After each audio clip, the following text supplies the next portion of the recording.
Hello, everyone, and thank you so much for tuning into the Life of Divine Favor. Today, I'm going to be talking to up-and-coming emerging actor Jeremiah Cummings right here in Savannah, Georgia. So, get ready for an exclusive show on the Life of Divine Favor. It's the Divine Favor. Divine Favor. Divine Favor. Divine favor. Yeah. Divine favor. Hello and welcome to the Life of Divine Favor. I'm Divine Favor, your host, and today we're going to be talking to an up-and-coming and emerging actor by the name of Jeremiah Cummings. Welcome to the show. Thank you for having me. All right. Listen, this gentleman right here is really doing it in Savannah, Georgia. And so we're going to talk a little bit with him about what he's up to these days. So can you tell us a little bit about where you're from, where you were born? Well, I've been born right here in Savannah, Georgia, all my life. My family's there from Glenville, Georgia, a small town in Georgia, but I'm a city boy, born and raised. Okay, very good. So he considers Savannah city, or I say it's country, because I'm from D.C., so I say this is country, he say it's city, I say I'm from the city, so I guess we beg to differ, right? Yeah, you seen Glenville, you'll see why I say this is city. Oh, wow, Glenville. Okay, so this must be a really small town in what county? Very small town. It's in Tanner County. Oh, okay, I've never even heard of that, guys. Very okay, small. so. One traffic light. Wow. Okay, so tell us a little bit about yourself. Well, as I say, and she introduced me, I'm Jeremiah Cummings, born here in Savannah, Georgia. Son of Reverend John Henry Cummings, or the late Reverend John Henry Cummings. He had a church back in Glenville, Georgia, where he pastored at. And he have two other brothers and a sister. Okay. All right, sounds like a pretty big family. Yeah, it's pretty big. Okay, and you are a father of how many? I have 4 beautiful children. All right. Well, grown folks almost, huh? Yeah. They're almost grown. Yeah, They're keeping me young, that's for sure. They're keeping you young. That's right. That's right. Run with the young folks, they say. Okay, I don't know how much running, but we'll, anyway. So, when did you discover that you were interested in the film industry? As a child, I always wanted to know about movie magic. I used to watch the shows, behind the scenes shows, and I always want to know, how do they do that? Okay. So as growing up, I always still wondered. Then I finally got a break to actually be on set, and I was really excited. So I started off doing background work and just to see the inside of what's going on.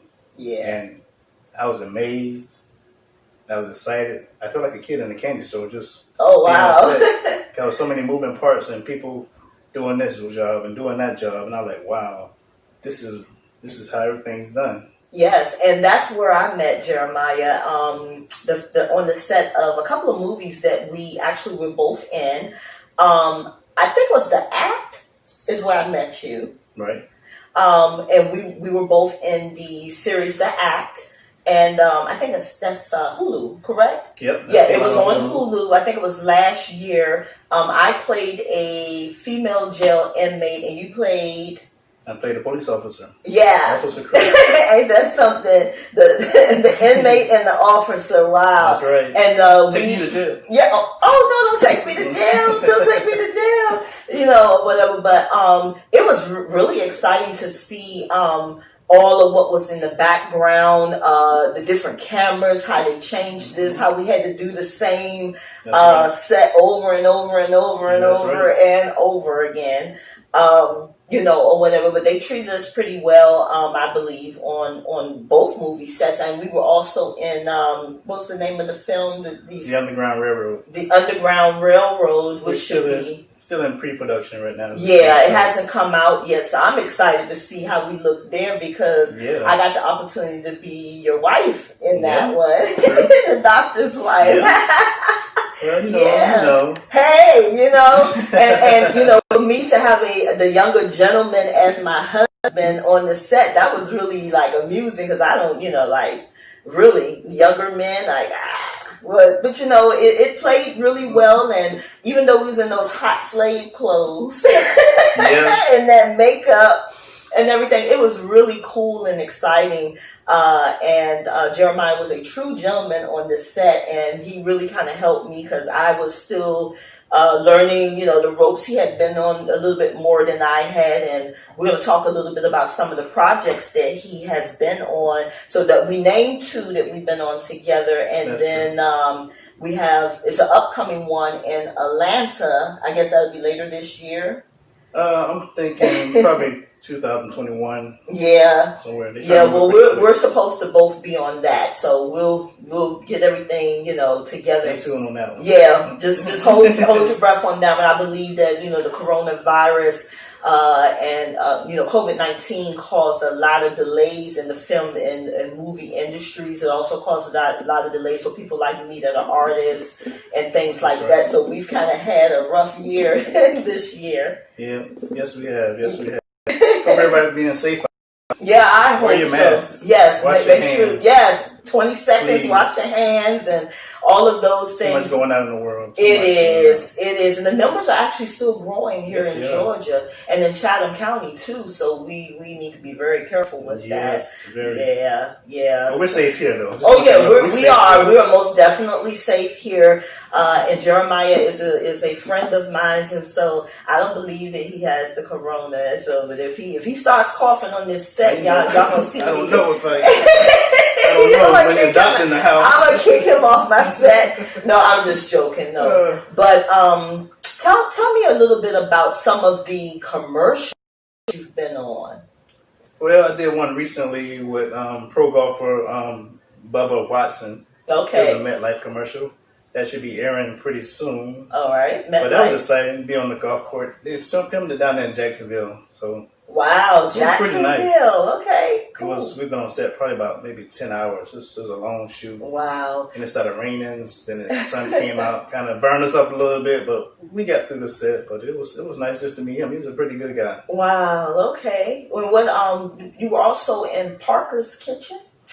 Yes, I recently did another Parker's commercial, so it was pretty good. Just different ways to eat a chicken sandwich. I had my share of free sandwiches on set, must I say, and it's a very good sandwich. And Parker's, you did your thing on that sandwich. It's really good. Y'all should go out and get y'all one. Wow. You know what? It looked good. It was good. It really looked good, especially the first, flash of the sandwich. I was like, I need to go to Parker's Kitchen and, get that. Because I kind of like Parker's Kitchen anyway because they have really good fish. And, I go and get the breakfast sometime when I'm just lazy and don't feel like cooking for myself. I go down to Parker's Kitchen and we got one not too far from here. It's pretty good, I think. Yes, it is. Yeah. And thank you, Courtney and Jillian at Stafford Media Group for giving me a shot for that. And I hope this Stafford Media Group picks me up, Miss Divine Favor or Kimberly, however you want to see it. I hope you got Courtney. Okay, well I reached out to Courtney, but I hope Courtney sees this, and I hope Courtney calls me on them for some type of commercial. I mean, I can do pretty much anything, but anyhow. But so what else did you do? I know you did something with, I think it's Black Lightning? Yeah, I had a chance to work beside the legendary Wayne Brady on Black Lightning, so that was a treat, just meeting him. And he's a real genuine human being. He really is. So did he talk to you guys, or was he kind of like standoffish? Nah, he was just a regular guy. He just never been standoffish. He introduced himself, shook my hand, and had a little conversation with him, and we did it professionally. Yeah. I was a big fan, but I stayed professional. So hey, you know what? Just the fact that he even bothered to shake you guys' hands and thank you for being on the set and those type of things, that means a lot actually. Oh, yeah. Because a lot of times when they reach a certain level, of celebrity, They don't want to talk to the little people, so, so to say, That's yeah, right. you know. So I love to see that in celebrities that know where they came from, and they haven't gotten so far beyond, you know, that they can't communicate with us regular folks, I guess you could say. But you know, you up and coming actor, and I'm looking forward to see what else is coming up for you. You know, I'm very excited for you. I'm very proud of you. Well, thank you. Thank you. You know, and from one friend to another, you know, I just, it gives me joy to see you achieving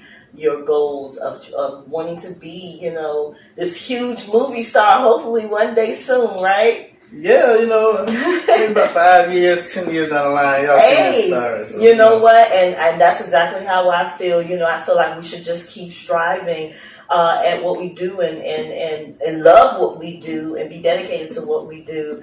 And people will see that and they'll welcome you aboard to up and more up and coming and That's moving projects and things of that nature. So that brings me to my next question.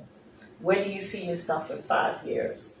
For 5 years, I see myself helping other upcoming actors to achieve their goals.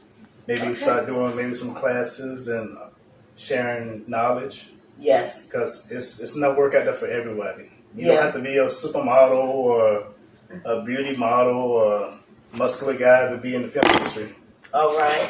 You could just be a regular Joe, as long as you know how to act, willing to do the work, take the classes, all right, and learn. And that's all it takes. That's all it takes. And being genuine. Yeah, that's a good thing. You know, you just said something. Those young people who are inspiring to get into the film industry or even into music, take classes, take acting classes, invest in film, because they have so many opportunities out there for the young people now.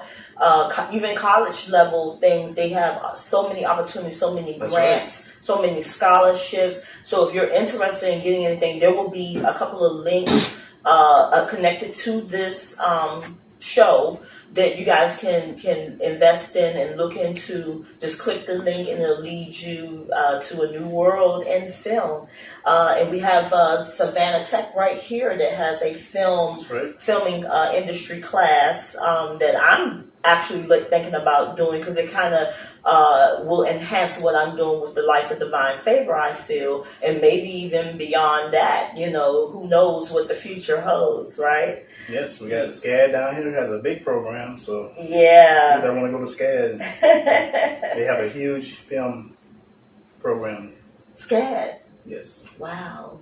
You know, some of the best have come out of SCAD. Yes, they have. Some of the best, and I really think that SCAD is a very good opportunity for our young people who are artists or in the arts or whatever. I mean, they're a very unique group of young people that come out of SCAD, and so that's a great opportunity. Yeah, you got filmmakers, directors.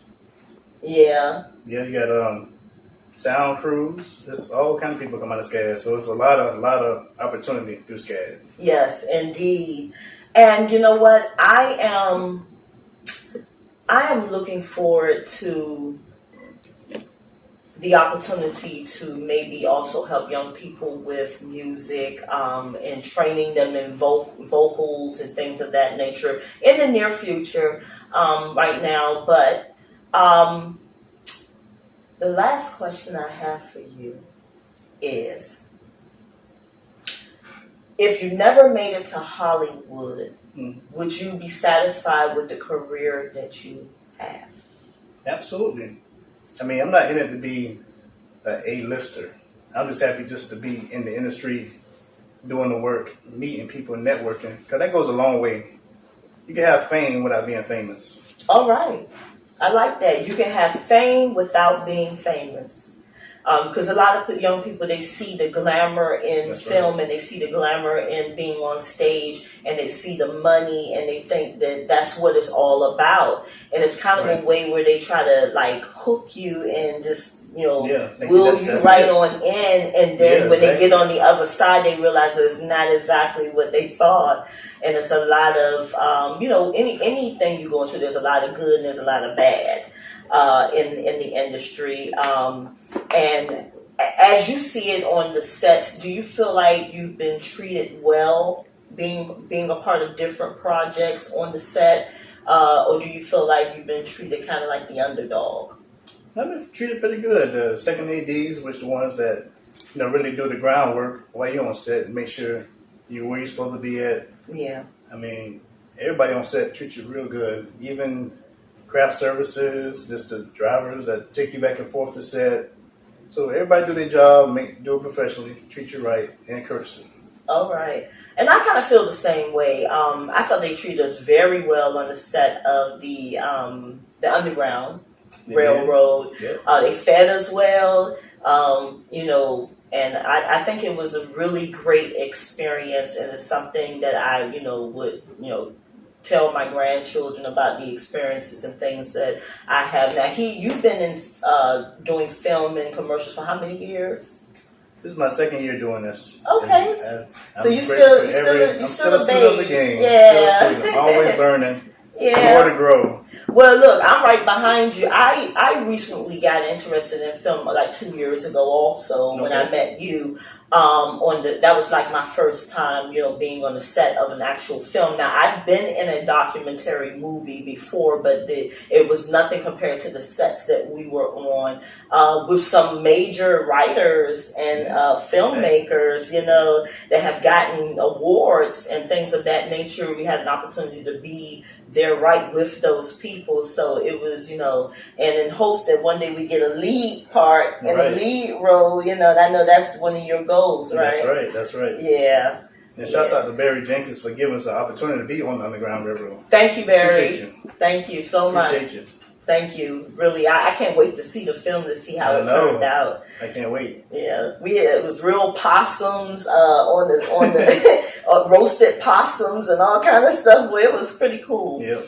But nevertheless, I thank you so much for coming on the show and talking with everyone and sharing your experiences with the audience. And they're going to see more and more of you very soon, I believe. I truly believe that. That's right. We got a few more future projects coming out. Can't really get in depth about them, but one of them I play a businessman, CEO type guy named Mr. Wilson, and another one I'll be playing a detective named Mr. Wilson. So names are similar, but different characters. I'm a detective and I'm a businessman. So two more projects coming out. You know what? I forgot about those. You said the detective, Mr. Holmes? Mr. Wilson. Mr. Wilson. Mr. Wilson. Okay. Detective Wilson. Well, well, I have a little tiny incy-wincy part in that film also. Yep. Coming up. At first, he was going to be my TV husband again, but then they switched the roles, so we don't get to be husband and wife again unless they decide to switch it back again. But that's what it was supposed to be originally for this upcoming film. So anyhow, we're going to end up in the same set again, and so it's just been a pleasure working with you. And I thank you so much for appearing on the Life of Divine favorite TV show. Thank you for having me. Thank you so much. Oh, yeah. So, you guys tune in for the next taping. We'll be having Mr. James Washington, who is going through a discrimination suit against a local Savannah restaurant. So we're going to see. That's going to be a very interesting show. And I'd like to thank all of you, my fans and supporters, for those who pulled in messages, who wrote me, who sent in bereavement gifts and all those things. I don't want to start naming people because I may forget someone, but I just want to give a general thank you due to the loss of my mother, who passed away, I guess 4 weeks ago. I had not been, taping or doing anything, just preparing for, to prepare her service correctly. And it has been a very difficult situation for me, but those who have known me for years know that I'm a trooper, and I just keep pushing on and pressing on now. So this is the first taping since the passing of my mother, Miss Clementine Scott Clark, and I just want to dedicate this show to my mom. And I love you, Mom, and I thank you, Miss, for being on the show. Thank you. God bless you, and I hope that you have much success. Thank you for watching. Divine God favor. bless you all. Divine favor. Divine favor.